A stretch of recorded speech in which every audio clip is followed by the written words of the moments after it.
The CM7058 temperature and humidity station allows you to have up to 8 CM7 sensors connected at one time.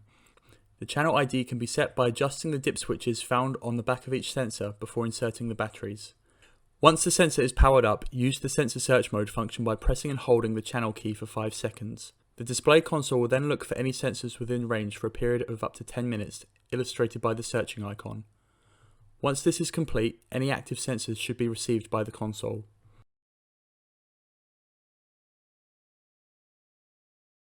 If you wish to have your display console cycle through all the sensors that are connected, you can do this using the sensor scroll mode. Press the channel key to move between any available sensors in sequential order. After the final sensor has been selected, press the channel key one more time and the loop icon will be displayed next to the channel ID. This means that the sensor scroll mode is active and your console will cycle between all sensors in 5-second intervals.